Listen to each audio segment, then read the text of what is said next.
guys and gals, Backwaters and Backroads here, obviously. This time we are in South Carolina to interview another shanty boat captain.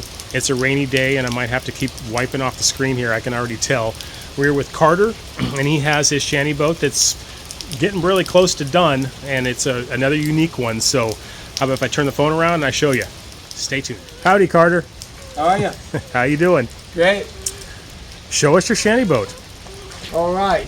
Well, thank you guys for allowing me to show you this this interesting vessel. This started as a 2006 24-foot pontoon.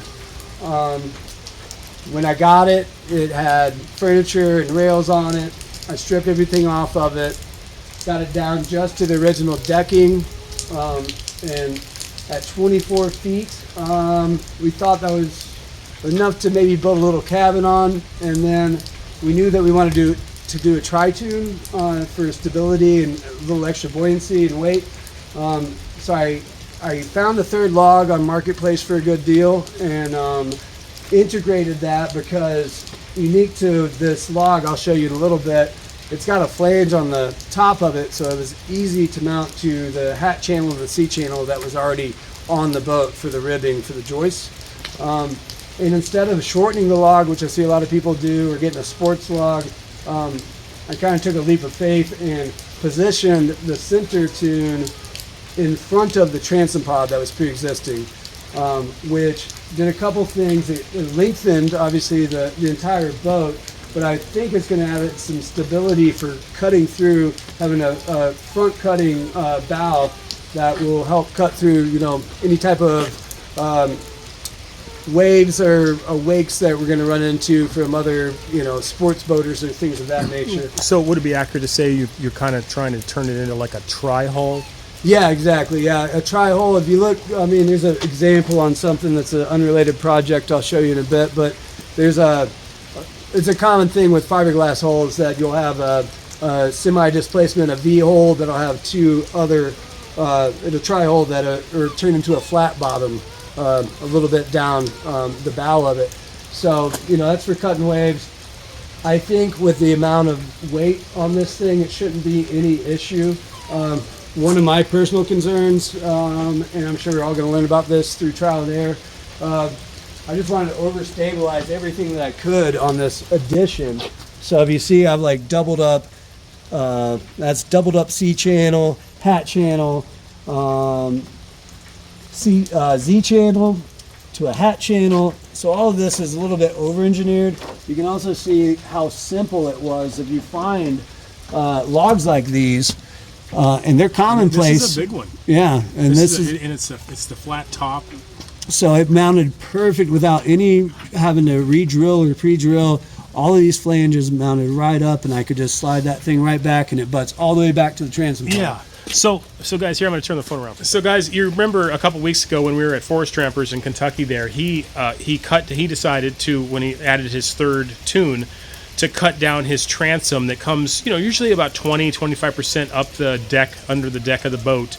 And he cut that back and he put supports on either side. I'll remind you of that if you haven't seen the video.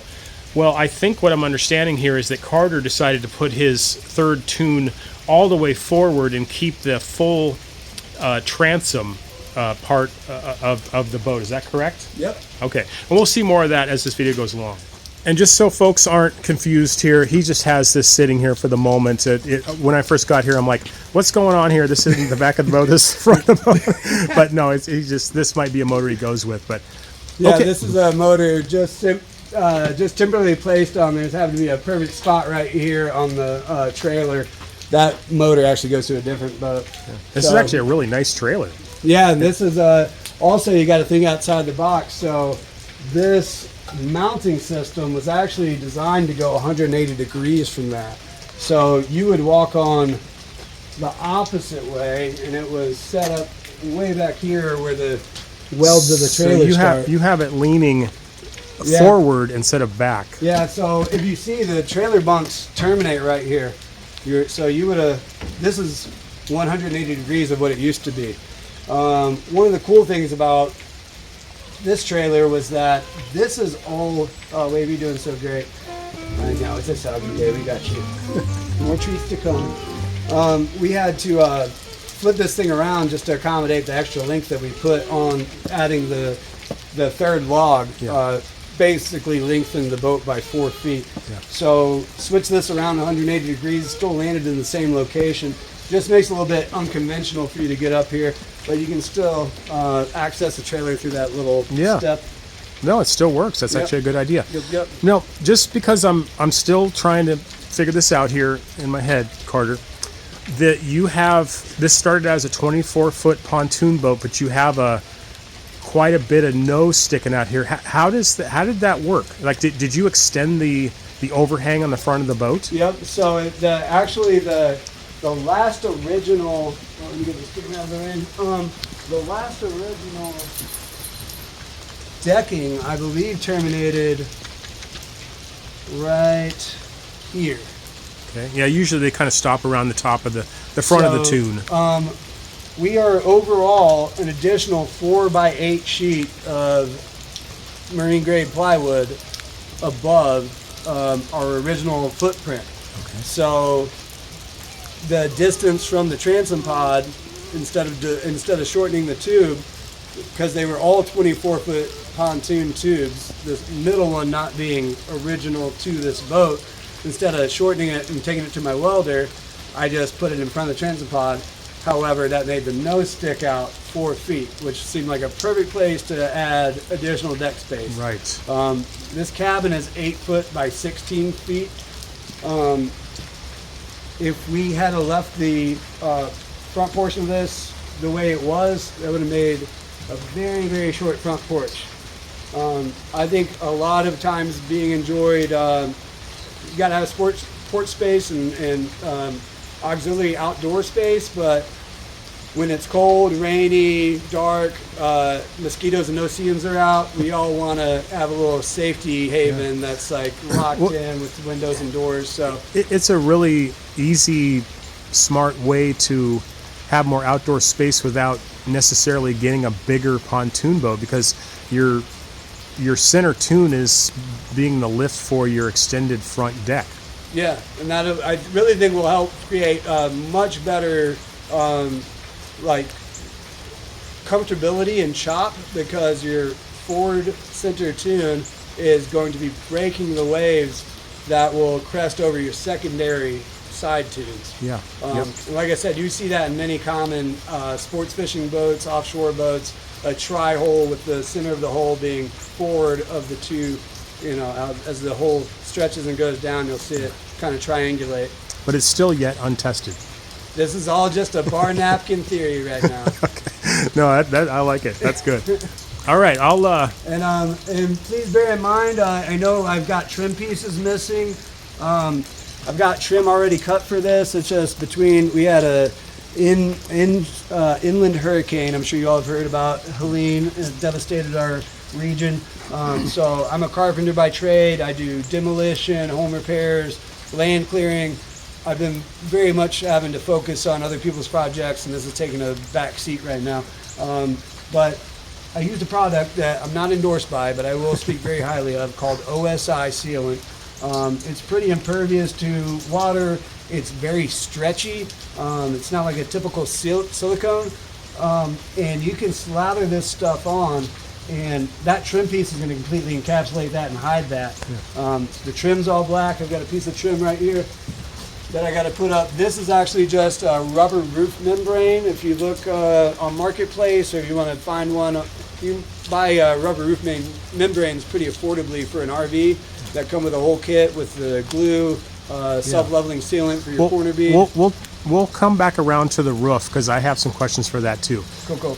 So while we're out here, can you explain to me again the walls? You had several layers about how you framed it, and then the layers and so forth, just so people would know. So the walls, with obviously trying to keep weight as light as possible, one of the main focuses, a traditional stick-built home or what have you, it's usually a 2x4 framing on 16-inch centers. I wanted to stick to kind of that traditional idea for structural stability for a second 2-story deck. That entire deck, which we'll get to, that's all walkable roof, all 30 feet of that. The walls, instead of 2x4s, I did 2x3s. Still built it in the same framing with a base plate, top plate, 16-inch on center studs.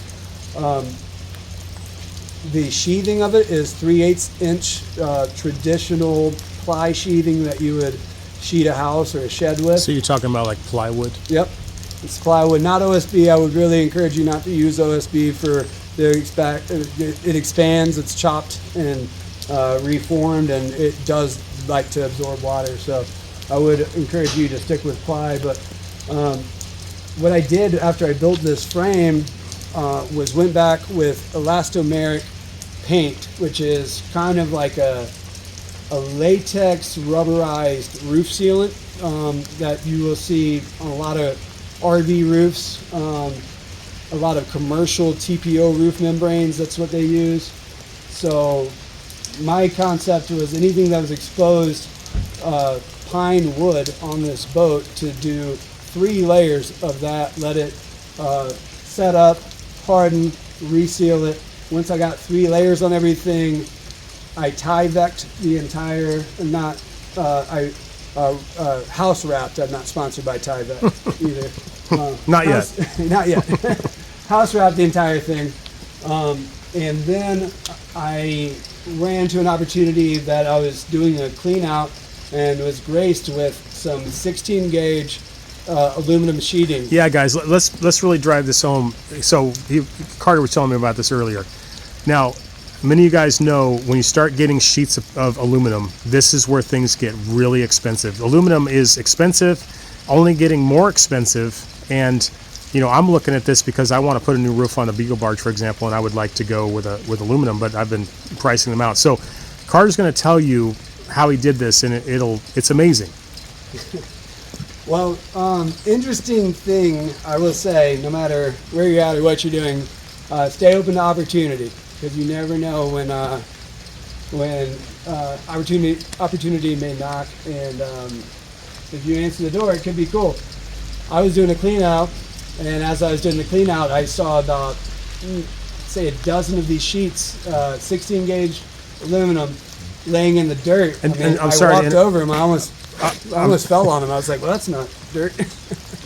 So I'm sorry to interrupt you, Carter, but just so people know, you work in the construction industry, and after the hurricane in the area, you have been doing a lot of renovations and kind of demoing properties. That's how you're getting some of this stuff? Very true, yeah. Now, this boat happened way before the hurricane, so this is just me being, resourceful before that.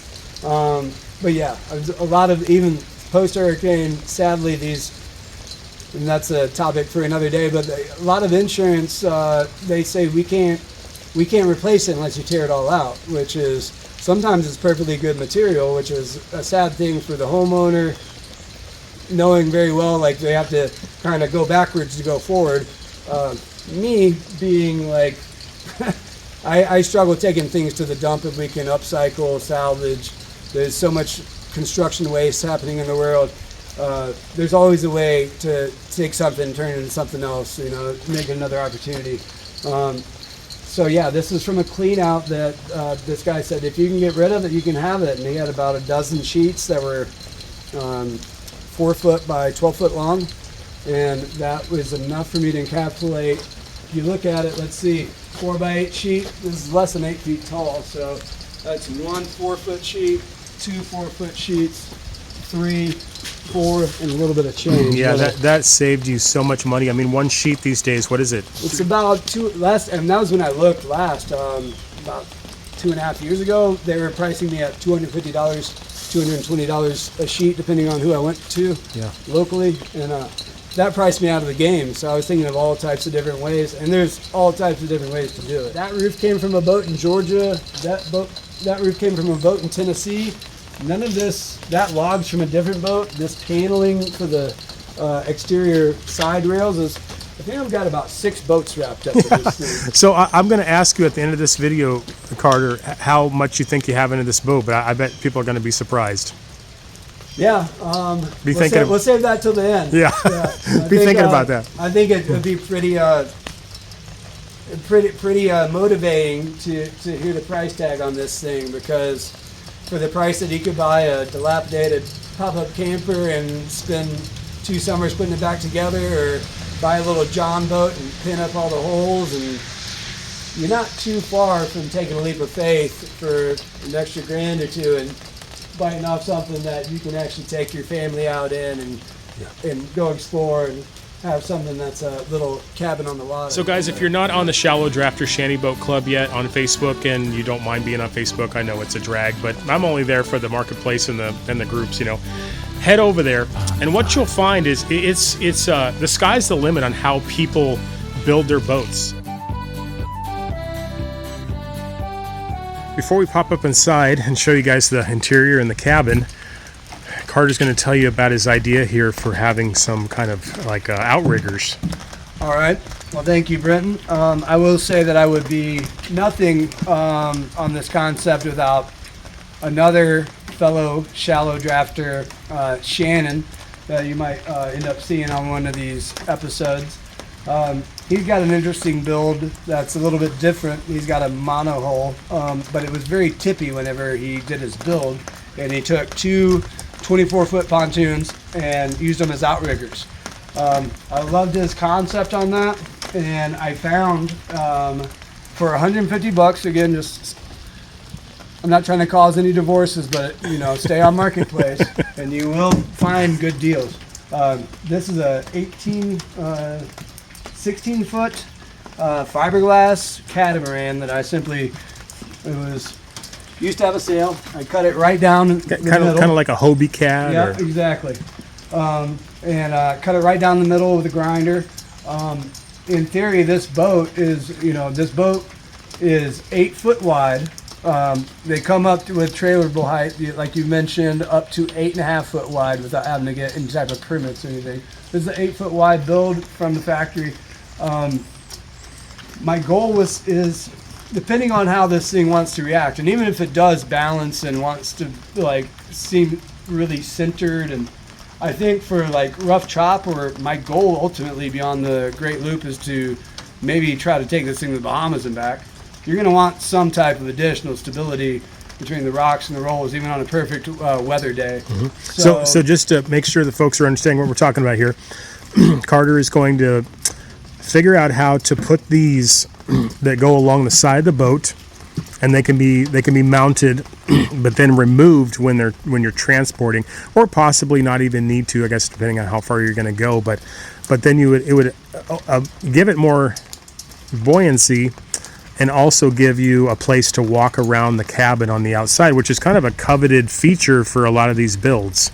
Yes, having a walk around option is extremely important, especially when you're throwing lines, trying to tie off, or whether it be at a marina, at any type of lock wall or anything. Yeah, like we remember on the Water Bug, Donovan has some drop down planks that are around the side of his boat. The cool thing about these, from the original build, they were built really simply as well. When I cut this thing, it created a internal tube diameter roughly about 3 inches. So this being 8 foot wide organically originally, whenever we slide one of these on each side of it, from here to the end of this tube is 4 foot. So if you add that up, we have 8 foot wide, then we're adding another 4 foot, we're adding another 4 foot on the other side. That changes our footprint from an 8 by 30 boat to a 16 by 30 boat. Oh. So we just created more of a mobile island. Yeah, it's downriggers. Yep. But also removable for transport. Yeah, so whenever you say we want to go launch this, I'm here in Greenville, South Carolina. We've got a lot of awesome lakes close by. If we wanted to take this, say, to Beaufort to splash on the intercoastal, we could just take those tubes. They slide out. They're 16 foot long, and you could put them right through the cabin for transport. And once you get to the launch ramp, you would just slide these poles through here. A couple little C, basically for holding conduit, a C fitting for conduit, and that will sit. Another thing about the water weight is that the resistance of the water is going to push these up against the cabin to keep it nice and locked in with each other. So it's not going to be able to be independent of each other. Yeah. As soon as you set this thing in the water, it's going to want to put pressure on these to lift them up a little bit. So that makes everything nice and snug. Yeah. Where you could just drop a pin on a 16-foot tube after you're sliding that in, and that makes this whole thing want to be its own independent structure. And then to bring it back to the old tip of the hat of sailing, everybody, this is coveted too, these little canvas decks, little walk platforms that you can go lay out in and catch a nice suntan. You see these on catamarans. You don't want to see me suntanning, but me either. Somebody could, you know. But so I want to kind of honor that too. I think for the length of this, we're going to have to put one more of these tubes that is going to be designed by us or me. That's going to kind of match that profile, just because I would hate to cantilever this much weight independently in the front without having it locked in. Yeah. So probably 3 points of location, slide that thing through, throw a couple pins on each side, back it off the trailer, and we're ready to go splash. We're going to give my makeshift stairway there. All right, let's check out the inside. All right. Well, here's one thing we do know. Got a leak? This is not our friend, unless you're on top of it. So we got a little bit of water coming through. This is all upcycled RV windows, bus windows. This is an emergency exit out of a bus. Obviously, I got to put a little bit more sealant up there because we got some drippage, but nothing too terrible that we can't fix. So when you're underway, I've got a telescoping ladder that you can just pop up and be able to walk up from inside the cabin up to the top deck, which is railed. It has a bimini top, perfect height for low profile beach chairs. I'm 5'9.5". I'm proud of that half inch. And you know, it doesn't knock my head off or anything. I got some tall friends that got a duck, but this entire porch, cabin and front and back covered porches are walkable. Tell us about this helm chair. My eyes just honed in on that one when I got here. What's the deal with this? So I just have an affinity for old, unique, quirky, and have like, you know, have a hope for things that are destined for the dump.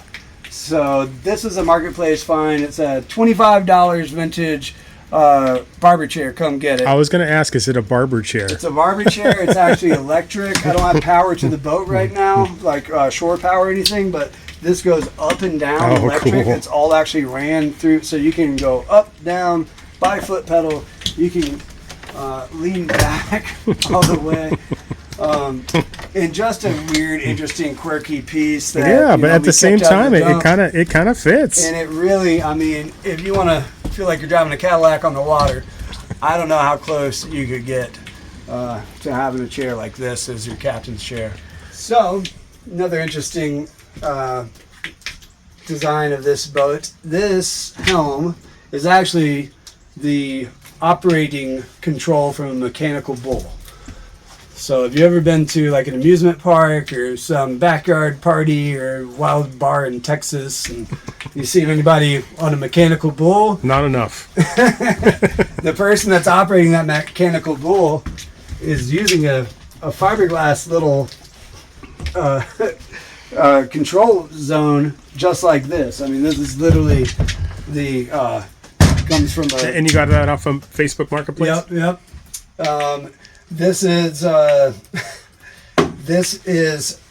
3/4 inch PVC board that I found on Marketplace that I just took a round over bit. All the controls were on this mechanical bull thing when I got it. So I basically took that panel off and reinserted this. This is my steering, obviously. If your steering looks like this, don't worry. Yeah, you should stop at your closest marina. But yeah, so I'm waiting for my controls and everything right now because we had to run. We're going to run longer controls since we went from a 24-foot boat to a 30-foot boat. Yeah, almost everybody has to do that. The helm used to be back here. Yep. So move your helm forward. There's no excuse not to. It just takes a couple $100 and a harness extension and some longer cables. You'll feel so much better that you had that visual wherewithal. Yeah. Because if you're operating, it's like kind of driving an RV from the back seat. From the back seat. So you can, and there's more stuff that is yet to be installed. That's a 4-way camera system for 2 side cameras, front and rear cameras. If I had to do it again, I would say you only need 1 camera, and that's for a camera behind you. Just so as vigilant as you are going to be, it's always good to be able to see anybody coming up beside you or behind you. Yeah, I need one of those too. But, side camera's not so important. Front camera, that's where you're looking anyway. I just happen to get a bundle deal on those. But I would highly encourage even just a backup camera, and I'd be happy to send you a link to the one that I use in actually my shuttle bus.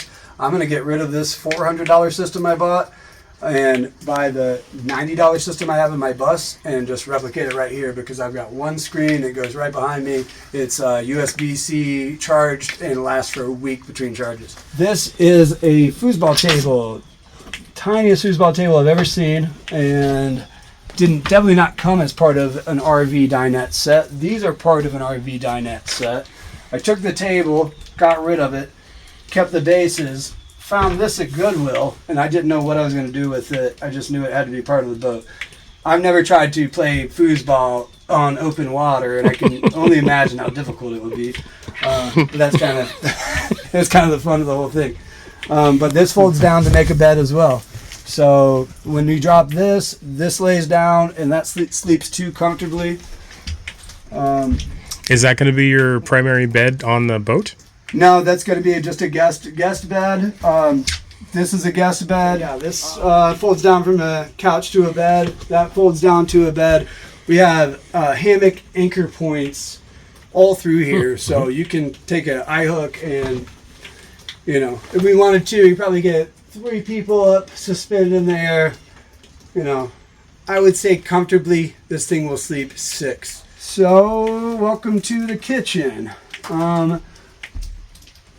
Continuing with the motif of everything being upcycled. These are old lockers from middle school, high school, I don't know. They've got the old numbers on them. They were all rusted when I got them. Sanded everything down, gave it a base coat of black, kind of roughed it up after its first base coat, painted each one of these individually, gave it some type of Rasta colors, make it bright in here. But originally it had another leg that came down right here. I cut that off and just butted everything to this wall right here. And this will hold everything from seasonings, pots and pans, just little what have yous cool. To keep everything out of the way. And you can just put anything from a pin or a lock in there and keep everything nice and tight while you're going down the water. This stove range This is the same little oven stove that we put in the ice castle a couple months ago. Yeah, these are little, and they're abundant as well. If you find an RV that's got a tree falling on it or that's about to go to the scrap yard because it's past its life expectancy, you'd be surprised to see all the valuable parts that people leave behind. And having an oven's nice. Yeah, so we can do it up in 3 range. I mean, this is not very much further from what we have in our full-time house. Just a smaller version. Yeah. I did ran into an opportunity on this. This is like a full size, almost like a utility sink. But I wanted simplicity. We can put a nice little noodle board over this and make it a prep area. But a place that you can wash your dishes. I think keeping things clean and nice and organized.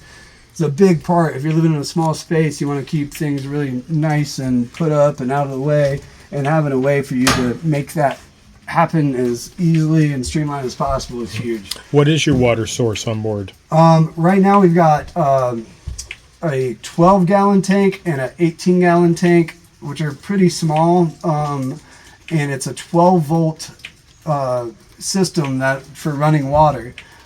Secondarily to that, we have pumps that run only on battery that are not like 12 volt related, but actually like you plug into a USB-C recharger.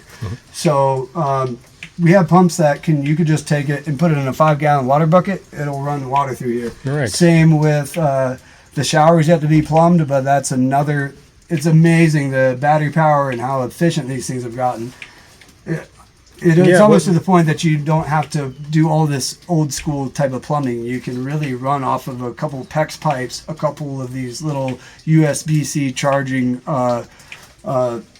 spigots and things, and make it where it's as about headache free as possible. Will you have hot water on board? Yeah, so propane hot water, and that's again those have gone down so much in price, and the quality's gone up, the price has gone down.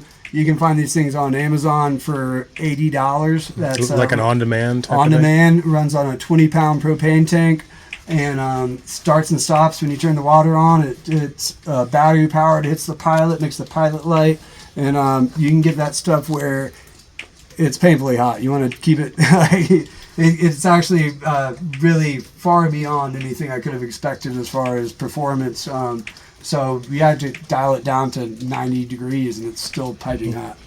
Is this your refrigerator? Yes, this is a labor of love for me. I had a big sticker mirror that I collected. I'm big in the jam band and production. I build stages and work with music festivals and artists across the country. And this was a sticker effigy for all of the things that I've collected over time. I've got Some people have tailgates like that. Some people have refrigerator doors like that. So this was actually a refrigerator that was laid out beside a dumpster.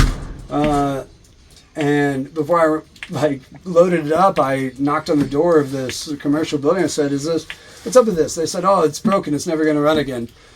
I said, well, do you mind if I take it? Because it's beside the dumpster. They said, go ahead. I'm like, thank you.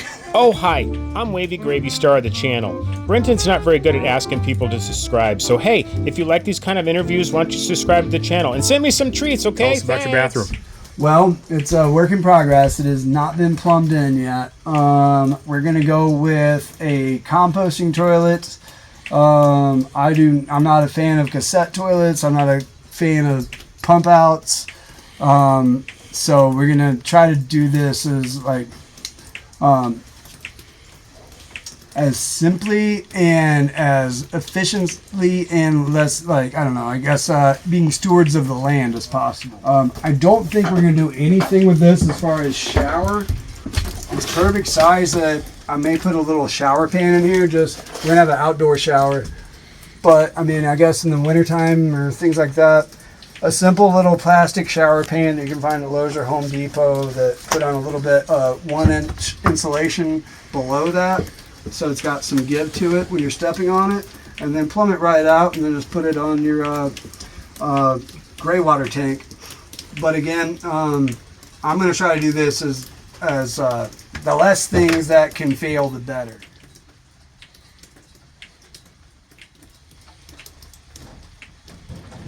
So we're at the back deck here, guys, and Carter's going to give us the dimensions on this. Yeah, this is just right at 4 feet, so enough room for us to be able to get out here.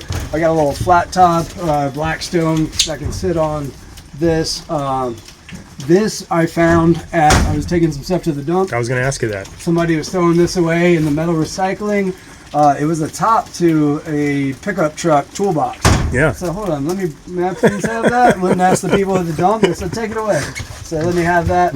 And then I just I framed in with, I was doing some metal commercial awnings and roofs for a while. All of their drops from their posts, aluminum posts, you see the thickness of this aluminum. That stuff's not cheap. This is all their leftovers. So I just took all the legs and framed myself in a little box that I'll probably put some like 1-inch insulation foam, XPS foam, just to help vibrations and muffling. But this is a completely accessible engine compartment. You can put your batteries, gas tank, any extra auxiliary stinky or boat stuff that you don't want in the cabin. can all be hidden back here. Also makes it, again, once I put that insulation, nice and quiet. You can sit up here. Right, yeah, it's kind of it's an insulator between the outboard and the cabin. Yep, I've got a little flat top grill that goes right here. We can sit out here and cut up fish that we caught, catch and cook right off the back deck of this thing. So when we do these interviews, you guys often see how people are trying to figure out what kind of doors they want to have. Some people want them to go out, some people want them to go in. People talked about sliders. Obviously, Carter went with sliding glass doors here. Let's ask him why he went with those. Because they're free. That was not a build-up. That wasn't a layup to that question. I didn't expect that, but so that's really why you went with that. I was doing a demo of a house. They had a sunroom that was actually they had 4 on the back wall and 1 on each. It was a really cool sunroom, but a tree had fallen on it and devastated most of the back wall. The 2 side doors were perfectly in good shape. So they just wanted the whole sunroom taken out, and they were going to rebuild it. They said if you can salvage them, keep them. I brought them home, put them on the boat, was worried about the weight, and really if you pick one of these things up by the panel, it's not... If I were to break out, what I was going to do originally was, I'm glad my wife was going to kill me. I was going to smash all the glass of these things on the driveway on like a tarp, and then come back with PVC or like acrylic. When I went and like a plexiglass. Yeah, I measured a piece of 1/2-inch acrylic for the same size, and went to the wholesaler that sells these things. I was like, I'm about to spend $300 per panel, and it doesn't weigh any less. So I kept the glass, and the glass is fine. I mean, there's tons of boats, commercial vessels, recreational vessels that all use glass sliders. You'll see a lot of offshore fishing boats using glass sliders. Nothing wrong with them. Another good thing is that it's all commercial housing hardware and easily replaced. If for some reason the tuna wanted to jump through my back door and smash the glass, we can. You can only hope to be so lucky. Yeah, right. So that's actually from a festival I worked this past year called Country Calling. So, to sum it up, I know everybody's busy, got a lot going on. Thank you for taking a little minute to check out our world and be intrigued by it. I will say the pillars of why I built this boat are... Thanks, guys, for having us and showing us your awesome shanty boat project, and we look forward to seeing a whole lot more adventures in the future. Thank you, Brent. Thank you, Wavey. We love you guys.